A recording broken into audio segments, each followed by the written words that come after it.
내가 누구인가? 불공정함은 결국엔 모든 것이 합력하여 복을 받게 되는 그런 결과를 가져오게 될 것입니다. 이미 복을 받은 자들이고 이 세상이 그 무엇으로도 그리스도 안에 있는 나를 좌지우지하지 못할 것이기 때문입니다. 나는 누구냐? 나는 그리스도 안에 들어와 있는 자다. 나는 그리스도 안에서 이미 하나님의 복을 받은 자다. 이 세상에 그 무엇도 나를 해칠 수가 없다. 두 번째, 불공정한 세상에서 우리가 승리하는 삶을 살아가려면 두려워하지 말아야 합니다. 불공정한 일을 당할 때 너희는 두려워하지 말라 하나님이 말씀하십니다. 여러분, 주위가 온통 세상이 온통 불공정하게 돌아갈 때에 우리는 두려움을 느끼게 됩니다. 두려움을 모르는 사람이 어디 있겠습니까? 어린아이로부터 노인에 이르기까지 다 두려움을 느낍니다. 그 두려움이라는 감정을 압니다. 우리가 다 연약한 인간입니다. 사회학자들은 공정하지 못한 국가 권력에 영향을 받는 국민들일수록 공포심이 크다고 합니다. 탈북자들이 상담이 필요할 정도로 두려움이 많다고 합니다. 독재자가 다스리는 사회에 공정함은 없습니다. 온갖 불법과 불공정이 판을 칩니다. 공산주의 이론은 그 이론 자체로는 정말 좋아요. 모든 사람들이 평등하게 나누어서 잘 살자. 그런 주의 주장이니까요, 기본이. 그런데요, 중국에서 이렇게 생활을 해보면요, 거긴 다 아주 사소한 것도 관계가 있어야 돼요. 경찰서에도 내가 아는 사람이 있어야 되고요. 주민센터에도 아는 사람이 있어야 되고요. 그래야 일이 제대로 제 시간에 돌아가요. 공산당원 치고 뭘 해먹지 않은 사람, 뇌물을 받아보지 않은 사람은 바보라는 말이 있어요. 네가 바보라서 그걸 안 해먹은 거야. 다 해먹어요. 국민들을 잘 살게 하고자 하는 그들의 주의 주장을 가지고 그렇게 당에 헌신한 사람들이 거기 있으면서 빼먹을 거 다 빼먹고 있다는 거예요. 그런 사회에서는 법을 잘 지켜도 잘 지켜야 되지만 잘 지켜도 소용이 없는 일이 지천에 널려 있습니다. 언제 어떻게 불이익을 당할지를 모르는 것입니다. 그래서 그런 사회의 사람들은 늘 두려움에 떨 수밖에 없습니다. 그러나 북한과는 비교할 수 없는 자유를 누리고 있는 우리 한국 사회에서도 권력의 횡포가 존재합니다. 여기저기 크고 작은 갑질의 횡포가 있습니다. 많은 직장인들이 상사의 잘못된 지시에 대해서 맞서지를 못합니다. 불이익을 당할까? 그 사람 편도 못 들어줘요. 같이 불이익을 당할까 봐. 권력자들 또는 재벌들, 돈 있고 힘 있는 자들이 주변 상황을 몰아갈 때에 우리는 마음 깊이 두려움을 느끼게 됩니다. 혹시 해를 입지 않을까? 손해를 당하지 않을까 걱정합니다. 베드로는 우리에게 두려워하지 말라고 합니다. 왜냐하면 우리가 두려움에 사로잡히는 순간 우리는 불공정한 그 사회의 영향력 안으로 들어가기 때문입니다. 예수님은 요한복음 14장 1절에서 이같이 말씀하십니다. 너희는 마음에 근심하지 말라. 하나님을 믿으니 또 나를 믿으라. 이 세상에서 불공정한 일을 당할 때, 불이익을 당할 때 내가 더 큰 해를 당할까, 손해를 볼까 걱정하거나 두려워하지 말라는 것입니다. 너희는 근심하지 말라. 여기서 근심은 오늘 본문의 두려움과 똑같은 단어입니다. 옳은 일을 하셨습니까? 정당하십니까? 불공정한 사회에서 하나님을 바라봄으로 공의로운 길을 택했습니까? 그렇다면 불공정한 권력자가 나에게 손해를 끼칠 것에 대해서 염려하지 마십시오. 우리가 섬기는 하나님은 여전히 이 땅의 통치자이십니다. 역사는 사단이 승리한 것처럼 보이지만 결코 그렇지가 않습니다. 하나님이 최후 승리자이십니다. 하나님이 공의와 정의의 편이십니다. 하나님이 우리 편이십니다. 우리가 최후 승리자입니다.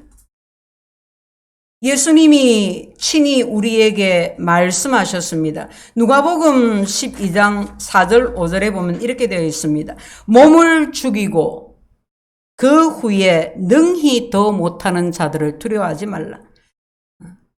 내 몸은 죽일 수 있을지라도 내 영혼은 건들 수 없는 자들을 두려워하지 말라. 마땅히 두려워할 자를 내가 너희에게 보이리니 곧 죽인 후에 또한 지옥에 던져넣는 권세 있는 그를 두려워하라. 우리가 두려워할 것은 하나님이시지 이 세상의 권력자가 아니니 두려워하지 말라는 것입니다.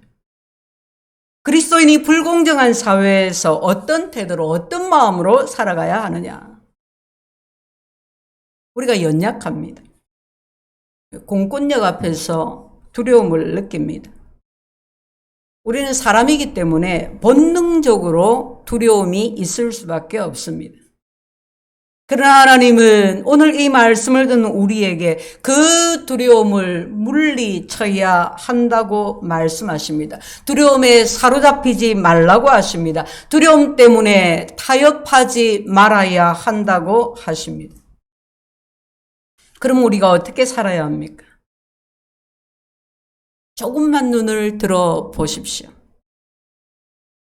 그리고 이 땅을 통치하고 계시는, 이 땅을 주관하고 계시는 하나님을 바라보십시오. 조금만 눈을 들면 보입니다. 저 산을 보면서, 저 하늘을 보면서 나의 도움이 어디로서부터 오는 것인지를 보십시오. 그러면 우리는 이 불공정한 사회에서 승리할 수가 있습니다.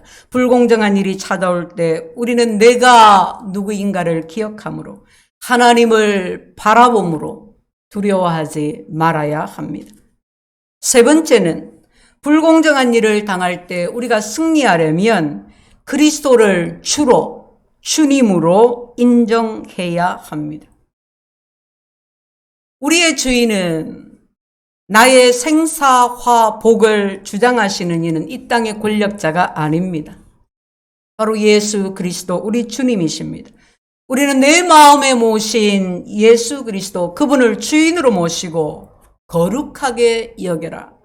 여러분, 거룩하게 여긴다는 것은 주님의 신성을 인정한다는 것입니다. 주님을 하나님으로 인정한다는 것입니다. 주님을 나의 주인으로 내 삶의 모든 영역의 주인으로 모셔서 주님의 신성을 인정하고 그분께 내 삶을 내려놓고 그분의 인도하심을 따라 살아간다는 것입니다. 주님이 풍랑 속에서 두려워하고 괴로워하는 제자들에게 친히 나타나셔서 이렇게 말씀하셨습니다. 내니 두려워 말라. 내니 두려워 말라. 그런데 가만히 보니까 그날 제자들을 풍랑이 있는 호수로 보내신 것이 주님이셨습니다. 주님은 왜 제자들에게 풍랑이 있는 호수로 보내셨을까요? 그리고 그 풍랑 가운데서 불안해하며 떠는 제자들 앞에서 물 위를 걸어가심으로 그들을 깜짝 놀라게 하셨을까요? 예, 바로 주님은 그 일로 주님이 누구신지 제자들에게 가르치려고 하셨던 겁니다. 예수는 그리스도이십니다. 예수님은 우리 주님이십니다. 이 세상의 창조자시요 지금도 이 세상을 붙드시고 통치하시고 이 세상을 구원하시는 만왕의 왕 만주의 주 우리 주님, 예수님은 우리 주님이십니다. 할렐루야. 성도 여러분, 우리는 날마다 우리의 삶 속에서 이 사실을 인정해야 합니다. 개인의 어떤 환경 속에서, 이 나라의, 우리나라의 어떤 환경 속에서, 이 세상에 돌아가는 어떤 환경 속에서 우리는 주님의 주님 되심을 인정해야 합니다. 주님이 이 세상을 주관하실 뿐만이 아니라 바로 내 삶을 주관하시는 하나님이시라면 우리는 우리에게 다가오는 모든 불공정한 일에 대해서 두려워할 필요가 없습니다. 그들이 우리에게 어떤 불이익을 줄까 염려할 필요도 없습니다. 이 세상에는 지금도 여전히 불의한 일들이 일어납니다. 권력자들이 우리를 불공정하게 대할 수 있습니다. 그러나 우리는 그들을 두려워하지 않습니다.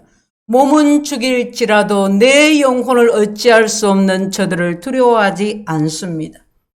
주님이, 우리 주님이, 나의 주님이 이 세상의 주인이시며 내 인생의 주인이시기 때문입니다. 사랑하는 성도 여러분, 날마다 이것을 인정하십시오. 날마다 여러분의 삶의 그 현장에서 고백하십시오. 선포하십시오. 불공정한 일에서 승리하는 삶을 살기를 원한다면 내가 누구인가를 잘 알고 두려움에서 벗어나서 그리스도를 날마다 주로 인정하시기를 바랍니다. 네 번째는 증인이 되는 것입니다. 본문 15절 하반절에 너희 마음에 그리스도를 주로 삼아 거룩하게 하고 그 다음에 너희 속에 있는 소망에 관한 이유를 묻는 자에게 대답할 것을 항상 준비하되 온유와 두려움으로 하라. 우리는 불공정한 일을 당할 때도 증인이 되어야 합니다. 좋은 일이 있을 때, 기쁜 일이 있을 때, 잘 될 때, 잘 나갈 때만이 아니라 불공정한 일을 당할 때도 증인이 되어야 합니다. 불공정한 일 앞에서 조금도 굴하거나 두려워하지 말고 담대하게 공의의 길을 가면 주위 사람들이 그런 우리를 보고 의문을 가지게 될 것입니다. 이 세상 모든 사람의 마음속에는 비록 죄로 말미암아 타락했지만 여전히 하나님의 형상으로 지음받은 피조물의 흔적이 있습니다. 그래서 인간의 마음에는 올바른 길을 가고자 하는 소망이 있습니다.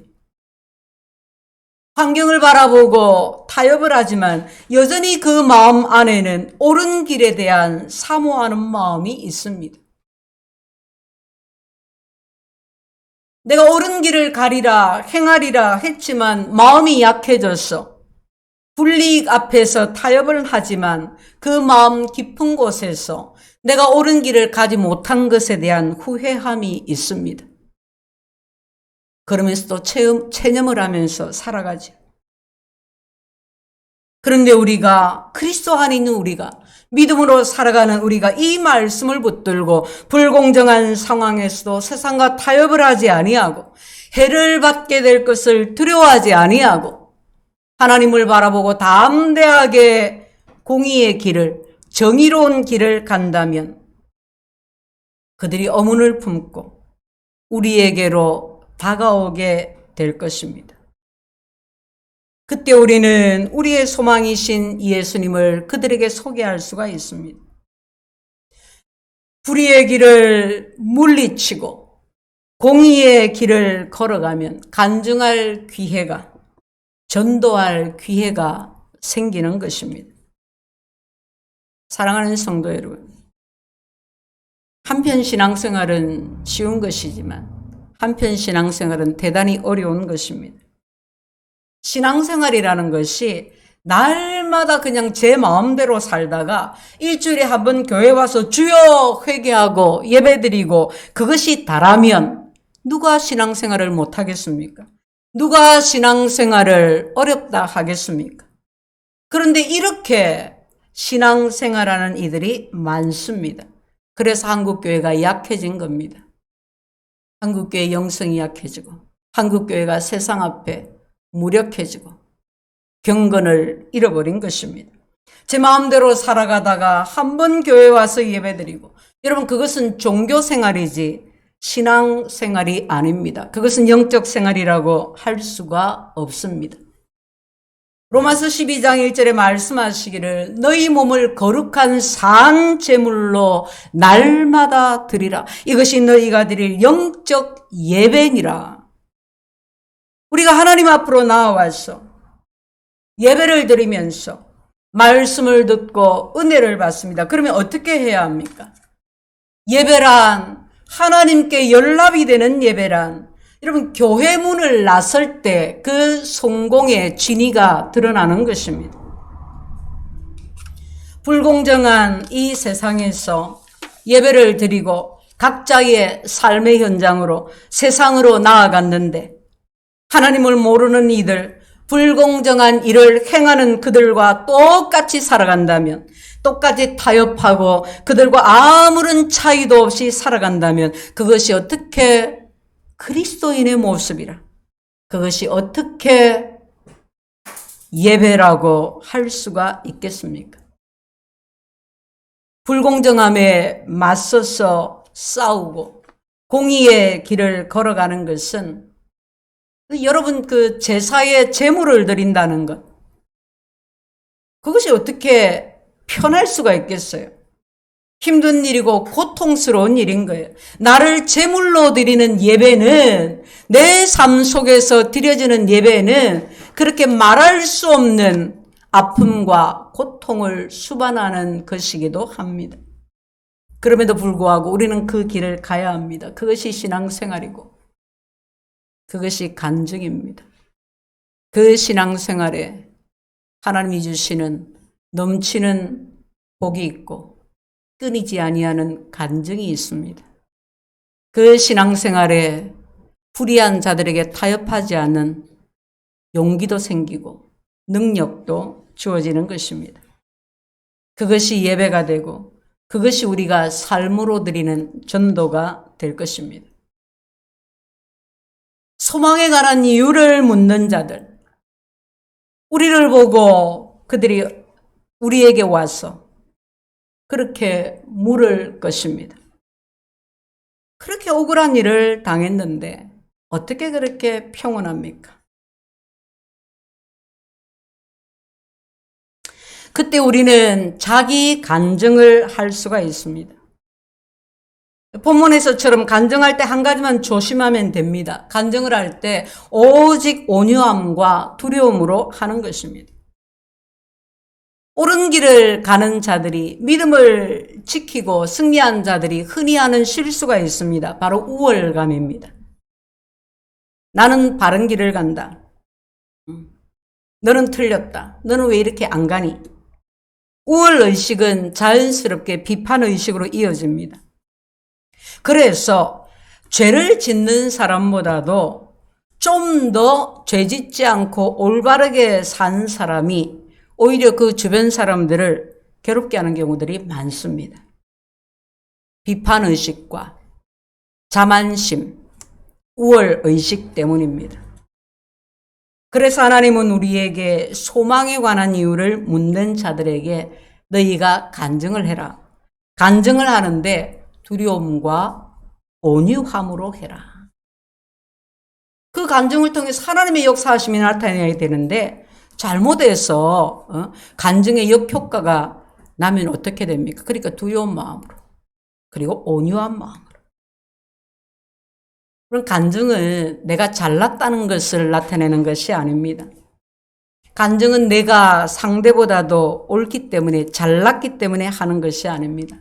나는 부족하지만 하나님의 은혜로, 날마다 때마다 부으시는 하나님의 은혜로 이와 같이 그 믿음의 길을 포기하지 않고 살아왔다. 공의의 길을 가고자 했고 결국에는 승리할 수 있었다. 이런 온유함의 간증이 여러분들의 삶에 가득하시기를 축복합니다. 불공정한 사회에서 승리하려면 우리는 우리 자신이 누구인지를 기억을 하고 그리스도를 주인으로, 주님으로 인정을 하고 우리에게 다가오는 두려움을 물리쳐야 합니다.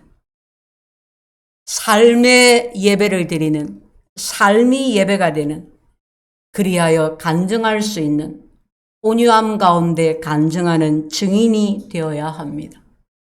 불공정한 세상에서 승리하려면 오늘 본문에서 주시는 5번째 방법입니다. 선한 양심을 지켜라. 양심을 지켜야 합니다. 선한 양심을 가지라. 이는 그리스도 안에 있는 너희의 선행을 욕하는 자들로 그 비방하는 일에 부끄러움을 당하게 하려 함이라. 선한 양심, 마음의 깨끗함을, 고결함을 가지라 이 말이에요. 왜 불공정한 세상에서 그 불공정한 일을 당했을 때 승리하는 방법으로 선한 양심을 강조하는 걸까요? 그것에는 이유가 있습니다.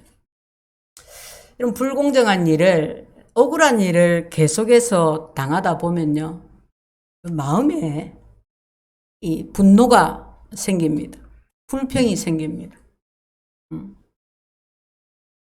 그 마음들을 계속 이렇게 잘 지켜나가는 것이 사실은 참 어렵지 않습니까?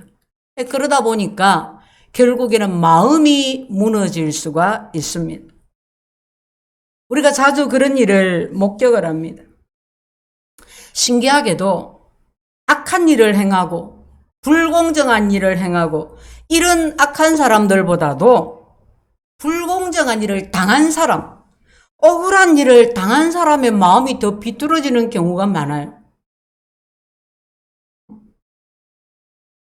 우리가 힘써서 선으로 악을 이기지 않으면, 선한 이 양심을 지키지 않으면 악을 행하는 자보다 내가 더 망가질 수가 있습니다. 주위를 한번 보십시오. 같은 고난을 당하고 불공정한 일을 당했는데 그 결과가 얼마나 다른지를 모릅니다. 어떤 사람은 두려워하지 않습니다. 그 가운데서 정말 하나님 앞에 나아가서 내가 누구인지를 기억하고 그리스도를 주인으로 시인하고 그 자리에서 그 문제 가운데서 묵묵히 믿음의 길을 갑니다. 고난을 만나고 불공정한 일을 만나고 그것을 통해서 하나님을 의지하는 믿음을 키워갑니다. 신앙의 인품도 넉넉하게 키워갑니다. 마음을 넓혀갑니다. 계속해서 하나님을 바라보고 믿음을 지켜갑니다. 그런데 어떤 사람은 그 정반대입니다. 자꾸 그런 일을 겪다 보니까 마음이 단단해집니다. 눈이 매서워집니다. 내가 가만히 있으니까 가만히로 보냐? 바보로 보냐? 내가 대항할 줄 몰라서, 말할 줄 몰라서 가만히 있냐? 그래, 자꾸 그래 봐라. 내가 몇 배로 갚아줄 거다. 두고 보자. 이렇게 이를 갈면서, 기회를 노리면서 자기 마음을 강팍하게 합니다. 성도 여러분, 하나님은 우리의 이런 모습 때문에 우리가 이렇게 연약한 모습을 가지고 있기 때문에 우리에게 선한 양심을 지키라고 명령하시는 것입니다. 마음을 깨끗하게 해라. 정결하게 해라. 마음을 더욱더 부드럽게 해라. 마음을 갈아엎어라. 어려울수록 힘들수록 오히려 더욱더 의의 길을 걸어가야 한다고 가르쳐 주십니다. 17절에 선을 행함으로 고난받는 것이 하나님의 뜻일진데 악을 행함으로 고난받는 것보다 나으니라. 우리가 이렇게 살아야 하는 이유입니다. 보니까 저 사람은 저렇게 악한 일을 하는데도 부자가 되고 저렇게 불의한데도 잘 되고 잘 살잖아. 그래, 믿음은 믿음이고 나도 좀 더 독하게 악하게 그렇게 하고 살자.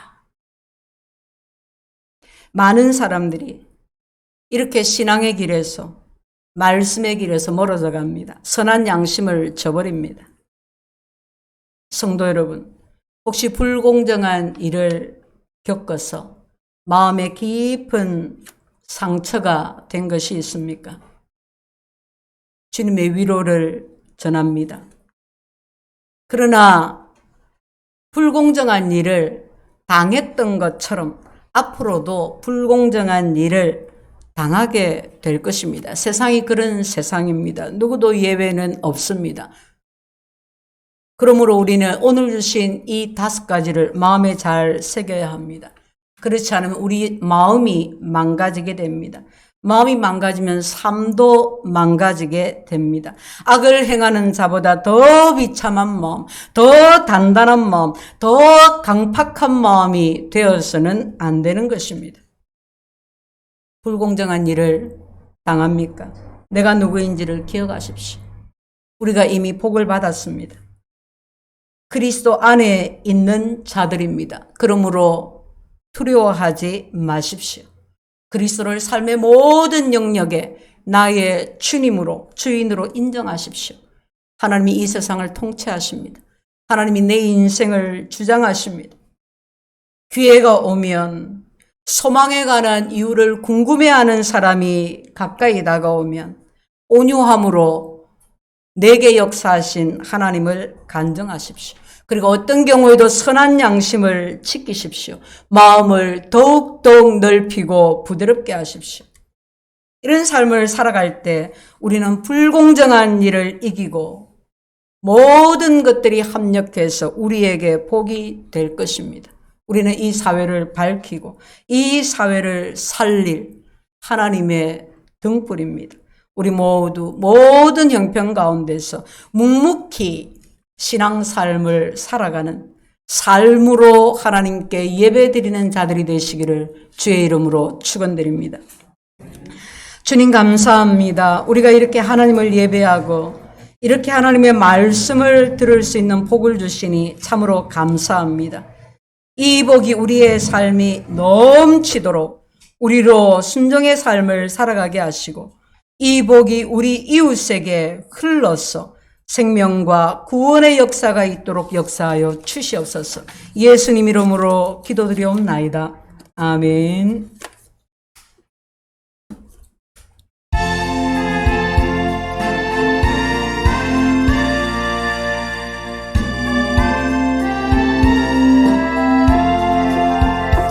거친 세상에서 실패하거든 그 손 못 잡음만 줘라. 못된 일 하다가 힘을 얻으리 그 손 못 잡음만 줘라. 그 손 못 잡음만 줘라. 그 손 못 잡음만 줘라. 주가 널 지키며 인도하시네. 그 손 못 잡음만 줘라. 내가 어둠 속을 걸어갈 때에 그 손 못 잡음만 줘라. 주가 참 평안을 내게 주시니 그 손 못 잡음만 줘라. 그 손 못 잡음만 줘라. 그 손 못 잡음만 줘라. 주가 널 지키며 인도하시네. 그 손 못 잡음만 줘라. 내가 그 아래 주 따라가려 하면 그 손 못 잡음만 줘라. 내가 주 안에서 길이 살리라. 그 손 못 잡음만 줘라. 그 손 못 잡음만 줘라. 그 손 못 잡음만 줘라. 주가 널 지키며 인도하시네. 그 손 못 잡음만 줘라. 너의 죄악의 짐 무거울 때에 그 손 못 자국만 져라. 마음 문 열고서 주를 모셔라. 그 손 못 자국만 져라.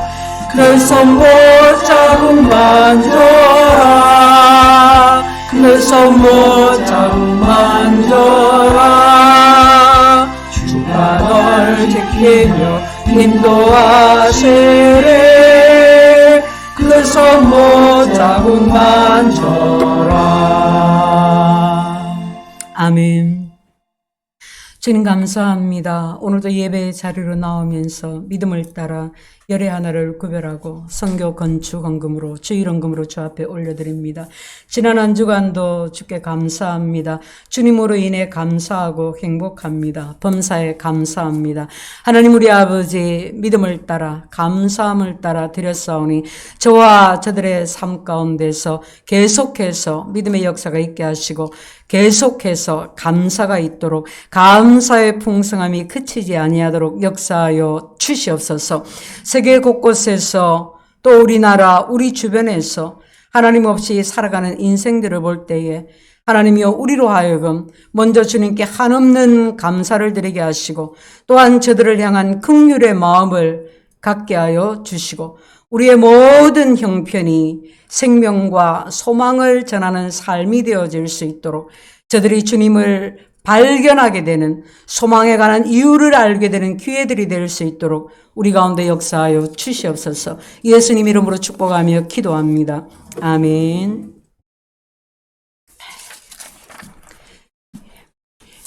오늘 처음 또 오셔서 예배에 함께 하신 우리 분을 주의 이름으로 또 축복하고 환영합니다. 7, 8월은 교회학교 성장과 부흥의 날입니다. 여름 더위가 계속되고 있습니다. 또 우리 사회가 또 여전히 또 소란하고 또 코로나도 다시 기승을 부립니다. 그 가운데 개인의 연약함이 있습니다. 이런 모든 환경 가운데서 우리가 주의 은혜로 잘 살아갈 수 있기를 믿음의 역사가 있고 간증이 있는 삶이 되시기를 축복합니다. 유치원부 어린이들과 청소년들의 신앙 성장을 위해서 기도해 주시고 또 다음 주죠. 우리 청소년 캠프가 있습니다. 관심을 가지셔서 신경을 쓰셔서 또 기도해 주셔서 캠프를 통해서 우리 아이들이 평생에 신앙생활을 할 터인데 정말 주님을 깊이 만나는 주님 앞에 붙들려지는 그런 은혜를 베풀어 주시기를 함께 기도해 주시기를 바랍니다. 그리고 오늘 여러분들에게 제공되는 떡은 떡과 음료를 제공을 해드리는데 우리 전민아 선생 어머니 장례를 잘 치르고 또 성도들에게 감사의 마음으로 준비했습니다. 감사합니다. 또 우리 어르신들, 우리 부모님들 또 가정이나 또 요양병원이나 또 계신 어르신들을 위해서 또 장기로 오랫동안 지병으로 고생하는 분들을 위해서 우리가 함께 기도해 주시고 더운 여름을 또 잘 지날 수 있도록 그렇게 살펴주시기를 바랍니다. 다른 광고는 주보를 참고해 주시면 되겠습니다. 교회 소식 마칩니다. 우리 다 같이 일어나셔서 공동체 고백하겠습니다. 우리는 세상으로부터 부름받은 하나님의 백성입니다. 또한 세상으로 보냄받은 그리스도의 제자입니다. 하나님을 기쁘게 찬양하는 예배자가 됩시다. 이웃을 열심히 구원하는 복음의 증인이 됩시다. 한몸된 교제를 나누는 건강한 지체가 됩시다. 아낌없이 사랑을 실천하는 봉사자가 됩시다. 배움을 통해 그리스도를 본받는 성숙한 성도가 됩시다. 그리하여 우리 모두 하나님을 영화롭게 하는 성령 충만한 예수 생명의 공동체가 됩시다. 아멘.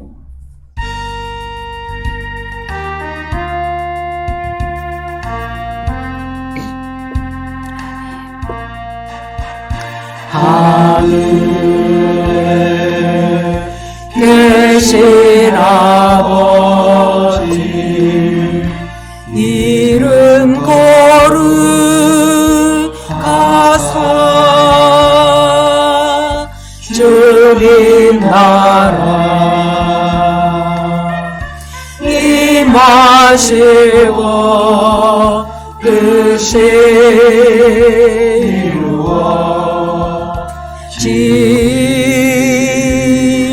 이루어지다. 일용할 양식 주시고 우리들의 큰 죄 다 용서하시고 또 시험에 들게 마시고 악에서 구원하소서. 대개 주의 나라 주의 권세 주의 영광 영원히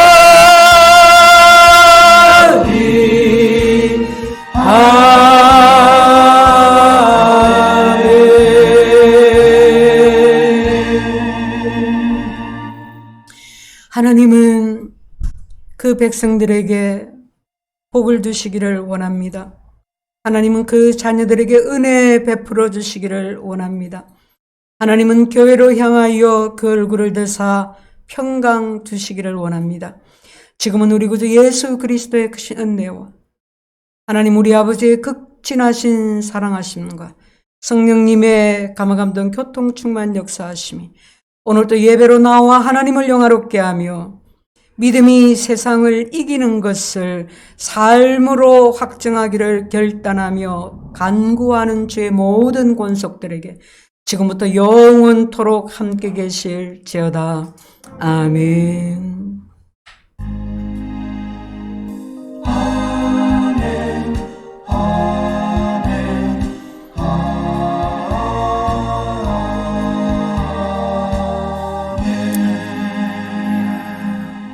할렐루야. 우리 박수로 하나님께 영광 돌리겠습니다. 할렐루야.